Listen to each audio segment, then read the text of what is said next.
Esta mañana continúo con la serie que hemos iniciado ya hace un par de semanas atrás, que tiene que ver con lo que hemos llamado el sistema babilónico. El sistema babilónico no es otra cosa que lo que la Biblia llama el mundo, ¿verdad? Un orden de principios, de valores éticos que está regido por Satanás mismo. Y Satanás no es digamos, un personaje mitológico que nos hemos inventado, no es tampoco un elemento simbólico, semiótico para describir o personificar el mal. Satanás es un ser que existe, es una persona, y es la mente maestra que está detrás de esto que llamamos el mundo, que llamamos el sistema babilónico. Ahora, esta mañana me gustaría añadirle una pieza en adición a lo que vimos la semana pasada. Estamos, ¿verdad?, construyendo progresivamente el tema.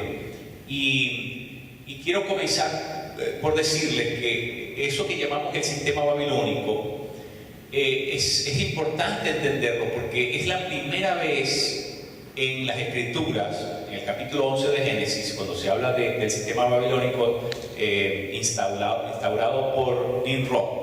Es la primera vez en la historia que vamos a conseguir que el mal se organiza, ¿verdad?, con precisión, con intencionalidad.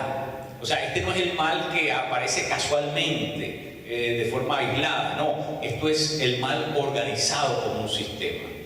Es un orden, se ha constituido precisamente en un sistema.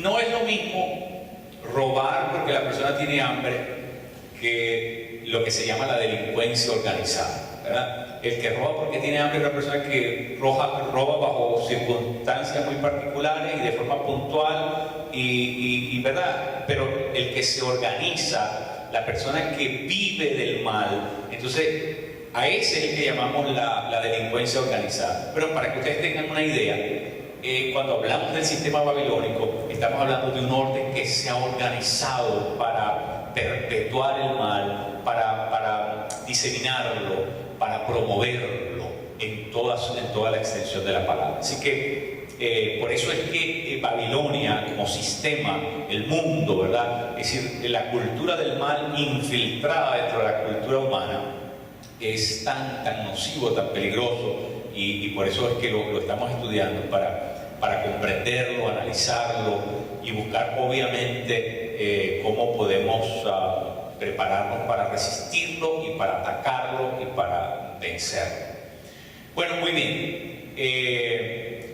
Hemos dicho que Babilonia trabaja a partir de deseos, de apetitos, de las pasiones de la carne. Se aprovecha, ¿verdad? Satanás nos estudió, sabe que ese es el efecto que el pecado produjo en nosotros, y entonces trata de explotar esa parte en el ser humano, porque de esa manera sabe que va a lograr envilecer al ser humano y va a lograr mantenerlo esclavizado, cautivo. Como consecuencia de eso, bueno, va a llevarlo a su destrucción, a su ruina total. Entonces, es un plan orquestado de esa manera, ¿verdad?, bien pensado, sistematizado, de tal manera que el ser humano termine por ser destruido en su totalidad.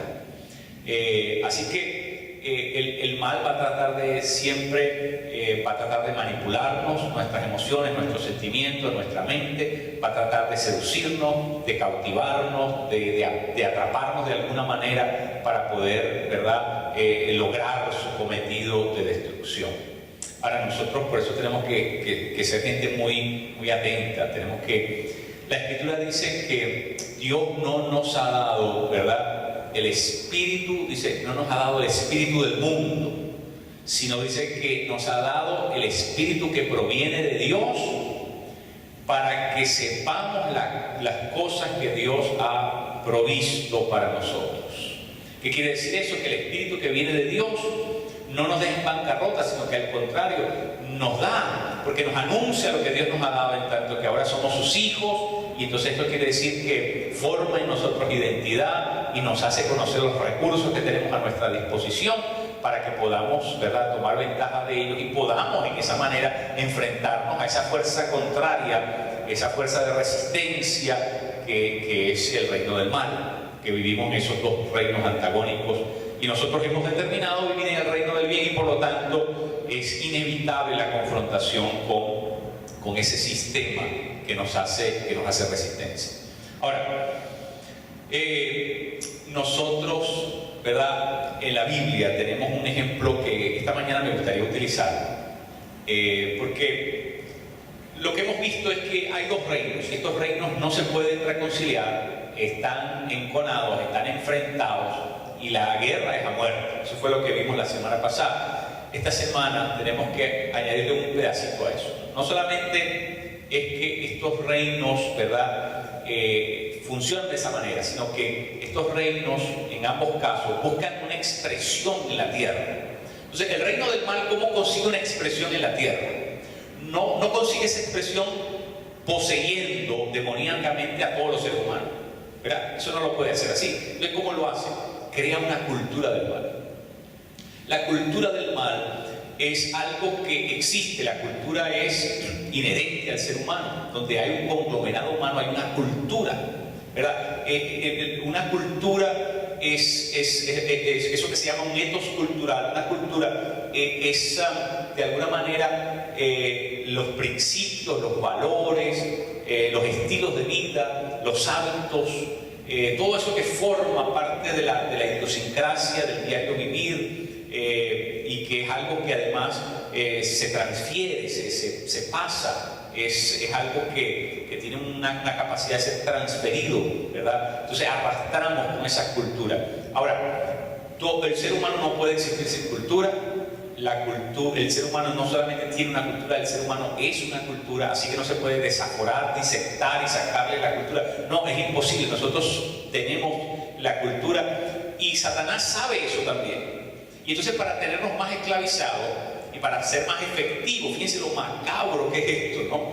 Lo diríamos en términos de hoy, decimos lo maquiavélico, es decir, lo pensado que es el mal, que Satanás busca infiltrar la cultura del mal dentro de la cultura humana para que su efecto, para que el veneno penetre a lo más profundo, llegue al sistema nervioso de manera más rápida, ¿verdad? Y el efecto que tiene en el ser humano sea todavía más destructor.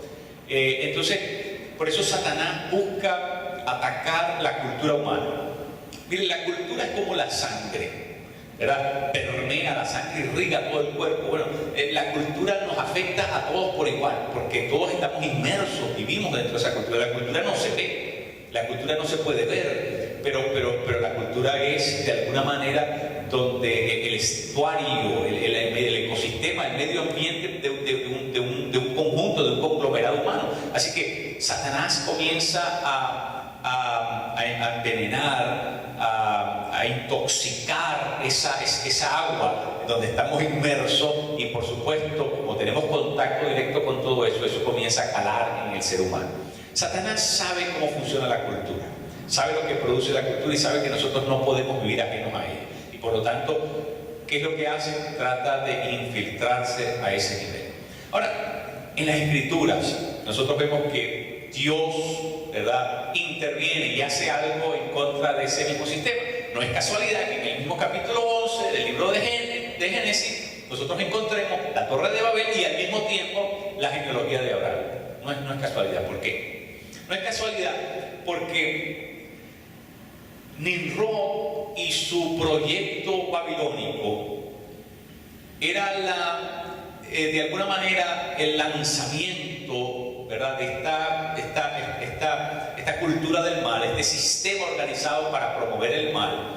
Pero Dios, ¿verdad?, inmediatamente salta con una contrapropuesta, y en la persona de Abraham, ¿verdad?, comienza a formar un pueblo, porque eso es lo que significaba Abraham, ¿verdad?, el padre de multitud. Y a partir de este hombre llamado Abraham comienza a formar un pueblo contrario, es decir, un contingente humano que también tenga una cultura, pero no la cultura del mal, sino la cultura de bien, una cultura que evoca el bien, que busca promover el bien. Y entonces esa era la intención de Dios con el pueblo de Israel. La intención que Dios tenía con Abraham era formar un pueblo que se constituyera en esta contracultura. ¿Ve? Y la iglesia al día de hoy tiene también, ¿verdad?, en su interior, en su información genética, esa función contracultural. Esa es la intención de Dios con Abraham. Por eso Abraham, aunque era un pagano que vivía en Ur de los Caldeos, uno de los lugares más paganos en la historia, en la civilización humana, ¿verdad?, de Babilonia, ¿verdad? Ur está al sur de Irak, de lo que hoy llamamos Irak, y muy cerca, ¿verdad?, geográficamente, donde estuvo la Torre de Babel. Se caracterizó por los grandes zigurats que habían en esa zona. Los zigurats eran torres monumentales con escaleras que se hacían para sacrificar usualmente sacrificios humanos, que se hacían en las partes más elevadas, porque se creía que en las alturas se tenía más acceso a Dios. Entonces había algo que relacionaba la altura con llegar a donde Dios estaba, o ser escuchado por Dios, o tener acceso a lo divino. Y entonces estos zigurats usualmente eran estructuras que se levantaban. Y por supuesto la Torre de Babel pretendía ser la más alta de todas, la que finalmente iba a llegar al cielo, ¿no? Y eso parece un proyecto muy noble, pero fíjense lo tramposo y lo mentiroso que es Satanás, que le hace creer a la gente que llegar al cielo, accesar al cielo, a donde Dios está, y eso como parece un proyecto noble, porque todas las religiones pretenden llegar al cielo, pero en el fondo realmente lo que estaba era el engaño de Babel. Y por eso Satanás siempre trabaja a partir de ilusiones y deseos y apetitos y pasiones, cosas que parecen normales, buenas y necesarias de ser satisfechas, pero en el fondo está la trampa. Ahora, Dios le dice a Abraham: sal de tu tierra y de tu parentela y de la casa de tu padre, y yo te voy a llevar a un lugar que te voy a mostrar. Entonces, lo primero que Dios hace con Abraham es sacarlo de ese mundo pagano al que él pertenecía. Lo lleva, lo que diríamos, lo lleva por un proceso. Yo quiero presentarles esto esta mañana, queridos, porque este proceso es muy importante. Este proceso consiste en dos cosas solamente, son dos principios que nosotros tenemos, pero tenemos que tomarlos con una radicalidad y una determinación muy, muy peculiar. Fíjense, lo primero que Dios le dice a Abraham es: salte de allí, rompe con esa cultura, con ese sitio. Fíjense, lo sacó del mismo sitio donde había iniciado Nimrod la cultura del mal. De ahí lo saca, le dice: rompe con eso, deja tu casa, tu parentela, la casa de tu padre, rompe con esa tierra, con esa geografía, con lo conocido, con lo que te es familiar, con lo que forma parte de tu cultura inmediata, con todo eso que de alguna manera forma parte de tu cotidianidad, tu diario vivir, tu idiosincrasia, lo que es más cercano a ti. Tiene que haber un rompimiento. Ese es el primer principio que quiero compartir con ustedes. Dios le exige, pasa a Abraham por un rompimiento. Y el rompimiento es cuando nosotros identificamos algo malo, porque eso fue lo que Dios está haciendo. Dios identificó que dentro de ese estuario Abraham no iba a poder funcionar bien, y por eso le da un comienzo de cero, pero tiene que haber un rompimiento con todo aquello que ha sido manchado, tocado, manipulado por el mal. Todo lo que ha sido destruido y ha sido desvirtuado por el mal. Y es el principio para todo cristiano. Si nosotros queremos romper con Satanás, si nosotros queremos romper con ese sistema babilónico, nosotros tenemos que aprender a romper, nosotros tenemos que aprender a cortar. Porque en tanto que nosotros no lo hagamos, eso, seguimos de alguna manera respirando ese aire contaminado. Seguimos de alguna manera participando de lo contaminado. Y seguimos de alguna manera, ¿verdad?, en un intercambio, en una relación de diálogo con eso. Y usted sabe que cuando nosotros comenzamos a coquetear con lo malo, se despierta lo malo también en nosotros. Y por eso Dios le dice: salte de ahí. te voy a llevar a otro sitio, te voy a mostrar otro lugar, donde voy a comenzar de cero contigo, donde voy a comenzar a crear un nuevo pueblo, una nueva gente, un contingente humano diferente, un pueblo que va a ser llamado elegido. Dios le dice, ¿verdad? Más adelante nosotros lo vemos en las Escrituras, Dios llama a ese pueblo, lo llama pueblo de sacerdotes. Es decir, era un pueblo especial, no era cualquier tipo de gente. Dios quería formar una cultura en ese pueblo, en esa nueva civilización que quería iniciar con Abraham. Quería formar una cultura diferente, la cultura del bien, de la justicia, de la equidad, la justicia, la cultura donde Dios estaba al centro y donde Dios era respetado, era honrado, reverenciado, ¿verdad? Iba a ser una cosa completamente diferente. Y por eso Dios les dijo, ustedes van a ser sacerdotes, toda la nación van a ser mis sacerdotes. Y esa es la intención de Dios, santificar a este pueblo. Ahora, Abraham salió, le obedece a Dios, por eso es el padre de la fe, porque le cree a Dios, a pesar de que Dios lo estaba llevando a casa de nadie. Es decir, él no sabía con certeza dónde lo estaba llevando Dios, pero él le creyó a Dios, y eso es lo que contó, la obediencia de Abraham. Ahora, mis queridos, el principio del rompimiento es algo que nosotros tenemos que aprender a practicar. Muchas veces nosotros no terminamos de romper con el mal.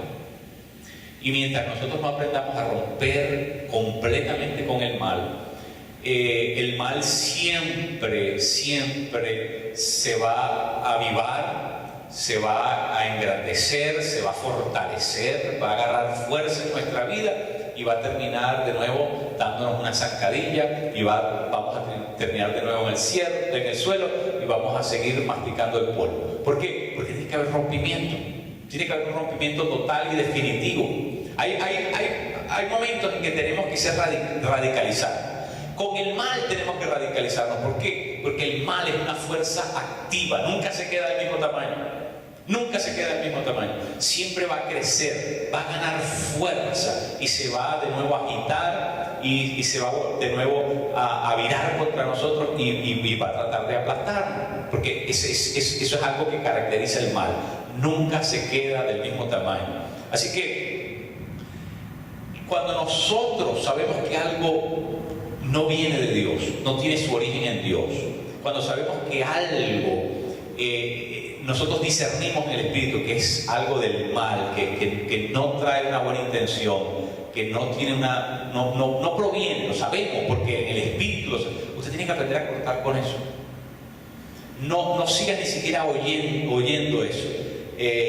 Pablo dice una cosa muy interesante, de las cosas que los paganos hacen en secreto, ni siquiera se hable entre ustedes.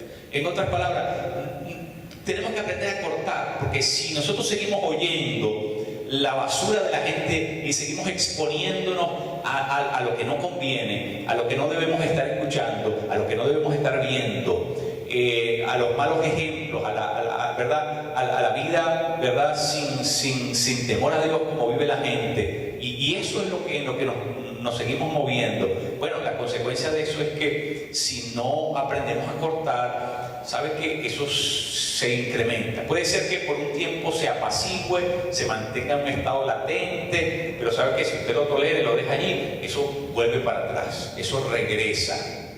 Y eso nosotros lo vemos en el pueblo de Dios en Israel, cuando entraron a la tierra prometida, no exterminaron todas las naciones tales como Dios se lo dijo. ¿Y cuál fue la consecuencia de no exterminar a todas las naciones como Dios se los dijo? Lo que pasó fue que todas esas naciones que por un tiempo estuvieron controladas y estuvieron bajo el yugo de Israel, luego se levantaron, incrementaron en su población, se volvieron gente muy fuerte, se volvieron a armar y le hicieron la guerra y Israel comenzó a perder sus territorios. Como consecuencia de eso, quedaron de nuevo en la calle. Porque lo que tú toleras, el mal que tú toleras, ese mal te va a esclavizar. El mal que tú lo dejas ahí en un estado latente, dices, no, pero yo tengo esto bajo control, y no terminas de cortar nunca con eso. ¿Sabes qué? Es como una infección. Si no acabaste completamente con ella, va a regresar, va a agarrar fuerza y va a ser necesario eventualmente entonces cortar la pieza por completo. Tenemos que aprender a romper. Con el mundo tenemos que aprender a romper. Con lo malo, con lo satánico, con lo que tiene su origen en el mal, nosotros tenemos que aprender a romper con eso. No debemos tener ningún tipo de roce con eso. Miren, ese es el primer principio, pero hay un segundo principio.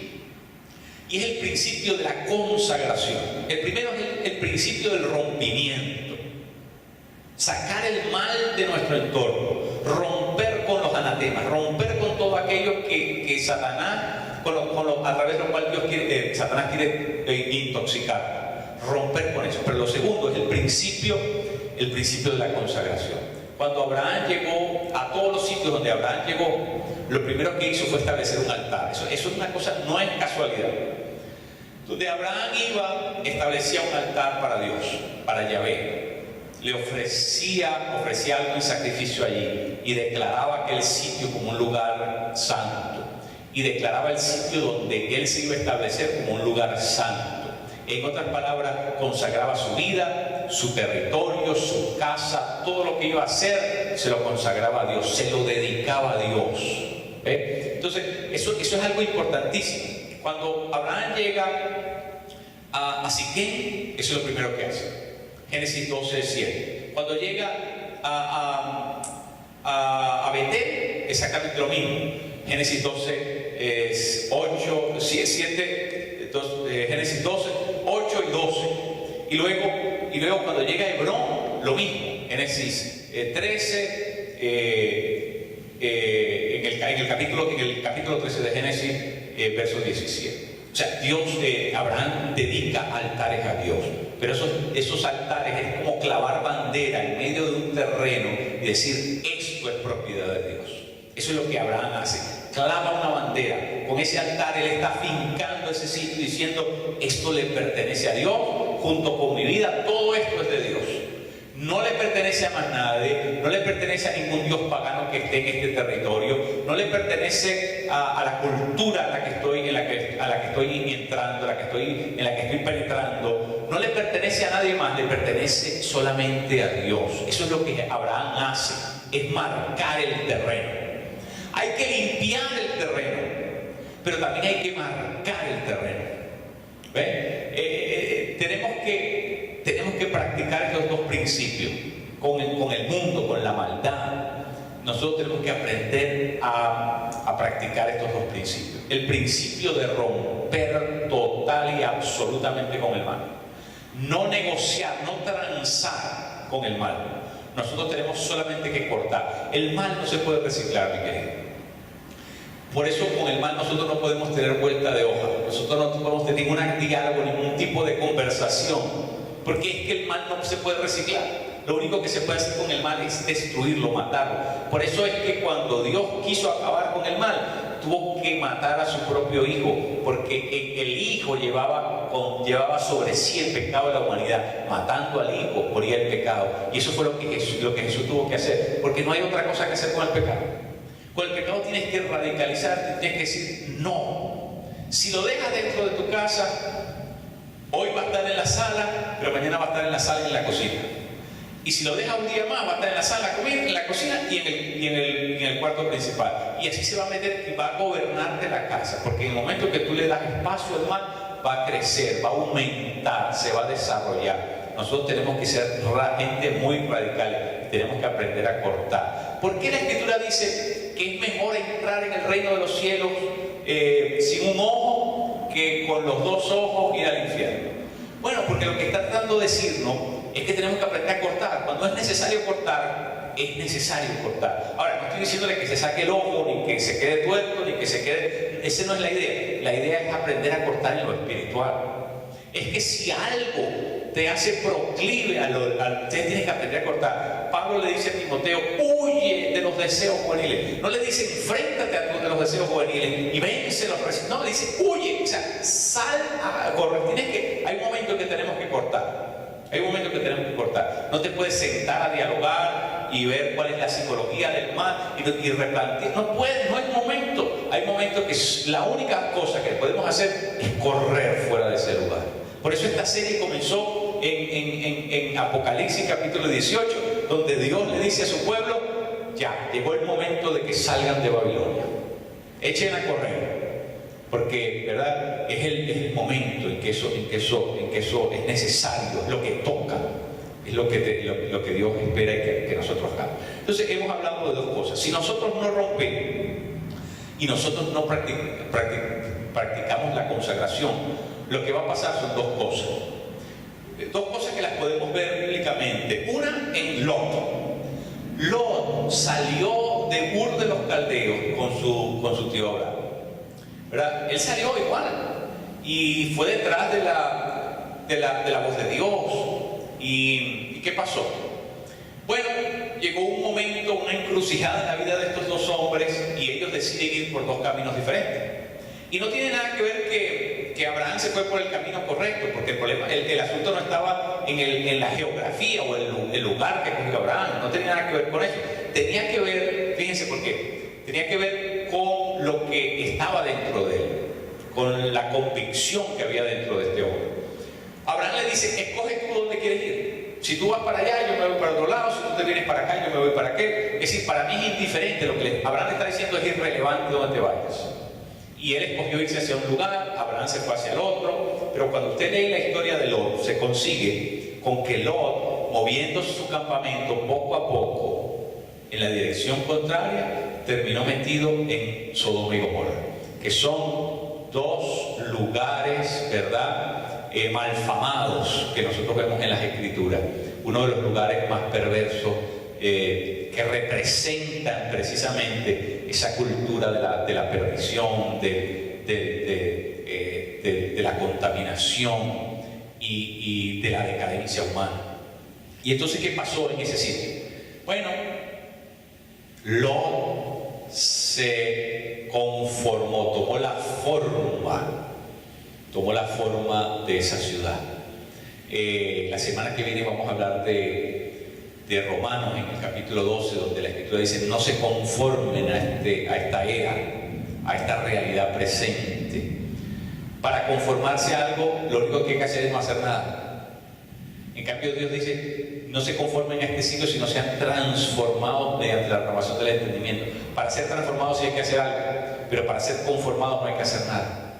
Para ser conformado, lo único que hay que es solamente estar en el sitio y no poner reparo a lo que hay en el sitio. Es decir, cuando usted no juega un papel de contracorriente, contracultural, contra el pecado, bueno, el pecado por sí solo se lo traga, porque el pecado es lo que sale natural. La transformación no sale natural.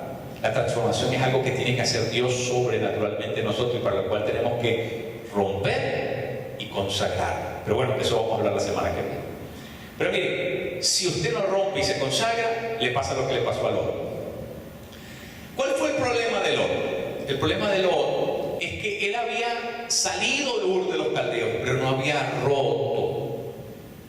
Y si usted no ha roto con el mal, no importa dónde vayas, no importa si vas a China o vas a Australia, si no has roto con el mal, vas a ir a buscar el mal donde quiera que vayas. Y eso fue lo que pasó con Lot. Como él no había roto radicalmente con el mal, terminó metido en la cueva del mal. Terminó satisfaciéndose, complaciéndose y viviendo como la gente de ese sitio. Y entonces, bueno, tristemente pagó las consecuencias. Ahora, el otro caso que tenemos en las Escrituras es el caso del pueblo de Israel. Israel salió de Egipto, todos sabemos. El Éxodo nos narra la historia a través de la cual Dios, usando como instrumento humano a Moisés, saca a su pueblo de Egipto y bueno, los lleva en camino a la tierra prometida. Pero cuando iban camino a la tierra prometida, el pueblo de Israel comienza a murmurar, a quejarse de Dios, y comienza a ponerle quejas a Moisés, porque ellos se acordaban de todas las cosas maravillosas y lindas que habían dejado en Egipto. Las cebollas de Egipto, los manjares, las tantas cosas que teníamos. Mira qué felices éramos, mira qué bien la pasábamos en Egipto. Y era rememorar continuamente la vida en Egipto. Qué curioso, ¿verdad? Ellos eran esclavos en Egipto, pero se sentían contentos de estar en Egipto. Y pensaban y recordaban con cierto agrado la vida de Egipto, pero eran esclavos en Egipto. Sin embargo, lo recordaban. Bueno, ¿sabe lo que pasa? Israel, ese Israel que salió de Egipto pero sin salir de Egipto. Salió de Egipto, ellos salieron de Egipto, pero Egipto no salió de ellos. Y entonces, como consecuencia, vivían pensando en lo que habían dejado atrás, y pensar en lo que habían dejado atrás los detuvo para poder seguir delante a la tierra que Dios les había prometido. Y toda esa gente que salió de Egipto, pero seguía soñando con Egipto, ¿sabe qué? Nunca entraron en la tierra que Dios les había prometido. Esa gente se quedó en el desierto, esa gente murió en el desierto. Nunca vieron la tierra prometida por Dios.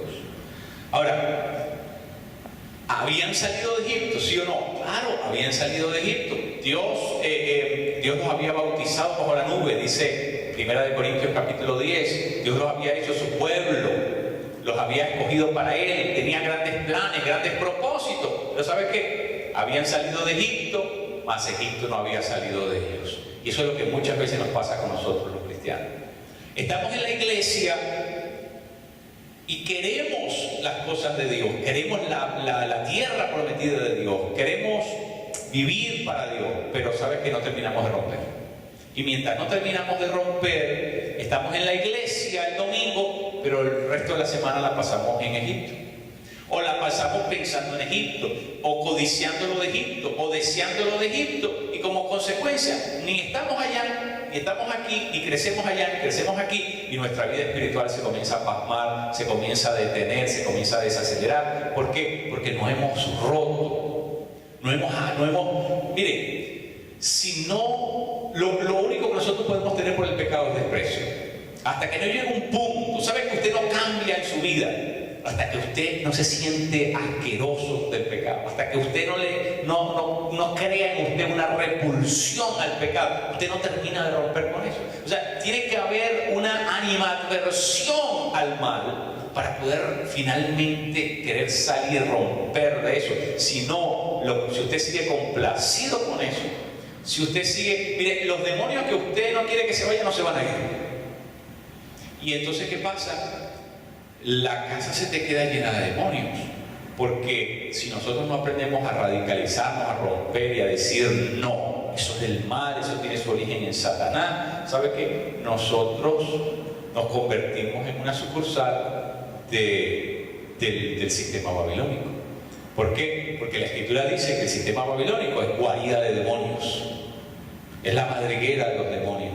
Así que cuando nosotros no tenemos una repulsión por aquello que Dios tiene una repulsión, entonces eso quiere decir que algo está mal en nosotros, y nosotros tenemos que vigilar eso.